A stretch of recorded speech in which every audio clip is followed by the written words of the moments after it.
he had no idea what Latin jazz music was until I introduced him to my family. Sheila E, what an honor to speak with you. Thank you so much. Nice to be here. I'm from the 80s, obviously. So you're big in the 80s. I mean, you were like an icon, and you still are an Uh, icon. Thank you so much. Sorry, my dog. That's what we get for being on Zoom. I have a dog too, so he does the same thing, especially when the UPS guys come. Exactly, and that's I can hear the truck outside. Well, like I said, it's an honor to speak with you. You've been in the industry a long, long time. One of the few women percussionists. Back in the 80s, we were like, she's chingona, that she's awesome. I'm sure you've inspired a lot of people. Have women come up to you and said that you were an inspiration into going into percussion as a percussionist? Absolutely. More than you can even imagine. I'm on social media a lot, especially looking for up and coming musicians and artists, especially female, to mentor them and encourage them to keep doing what they're doing. Because I know how challenging it is being a woman and being in the industry, and women of color. So I go on social media and I'll DM someone. Either it can be from, Europe, Australia, whatever.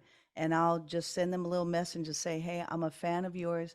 I just want to let you know, keep doing what you're doing, inspiring you to do great things. And they're just freaking out. So I do this all the time just to keep a connection going with knowing that, someone is watching you. But, if you have any questions, and I can help you with something, just let me know. But a lot of women, tons, and even young people. Yeah. And mentors are important. One of your mentors was Prince.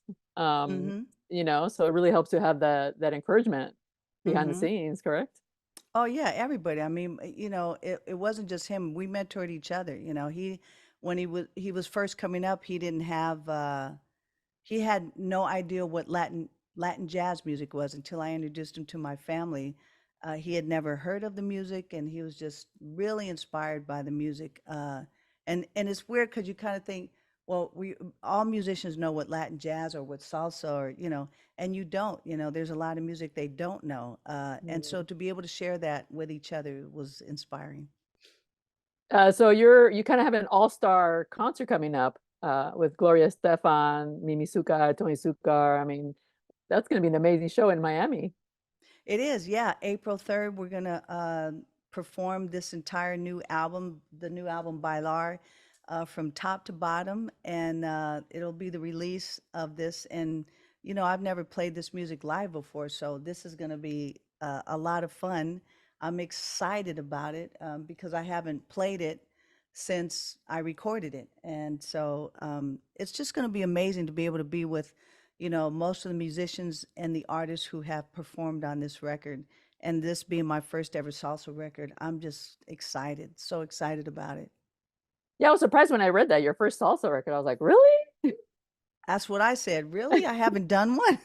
Yeah, it's, you keep moving. I always think outside the box, and what I want to do is, oh, let me just try this. Let me do. On my bucket list of things, the salsa record was on there, but it was way at the bottom. I forgot Mm. about it. And I was like, no, this is the time to do it. I got to do it now. This is a perfect time.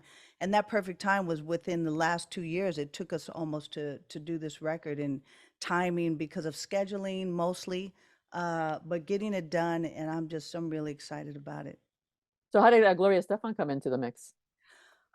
Well, when I wanted to I wanted to pay homage to three artists, and I knew it was going to be Tito. I knew it was going to be Celia, and then Fania All Stars or Cheo Feliciano, And there's so many other artists I wanted to, but I didn't want to do a whole record of covers, so I Yeah. only wanted to do three, and the rest would be originals. But doing Bemba Colora, there's only one person I could think of to call would be Celia. To be Gloria. Like, she knew her, as I did, but I mean, vocally, like, who could make that really happen? And so I wasn't sure. I was like, she's my friend, she's family. Should I call her? Yeah, I'm gonna call her, you know.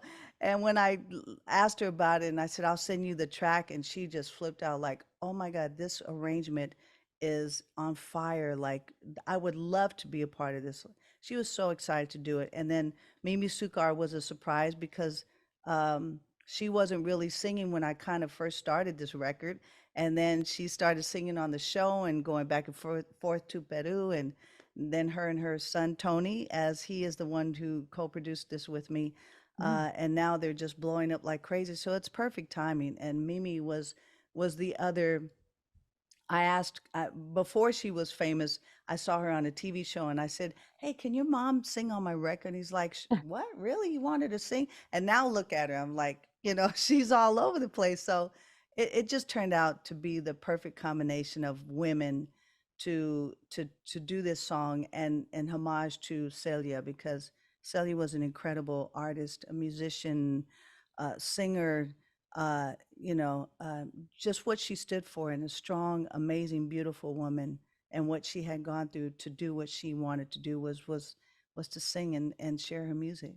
Yeah, I'm amazed at her influence. I never knew some artists even knew her because of her Latin roots, and other people, I didn't even know. But when people mention, I'm like, oh wow, Yeah, she really yeah, reached a lot of people, maybe mainstream.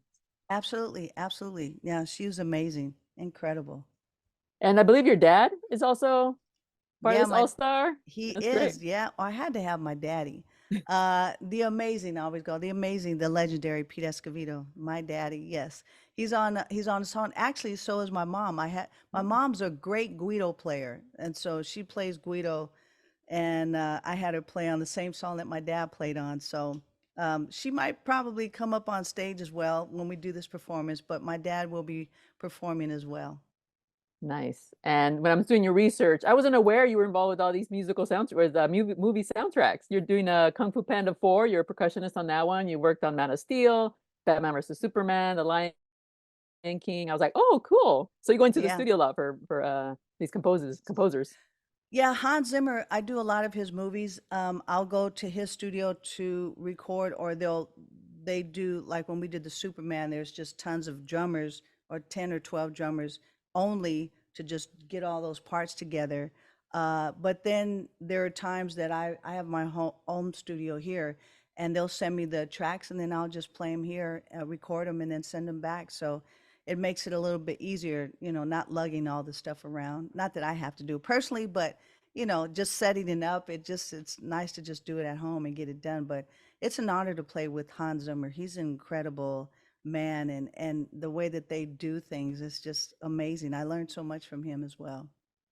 All right. Well, thank you so much again. It was a pleasure speaking with you. Thank you. You're a real icon, and Thank you. have a great day. You too. Bye bye. All right.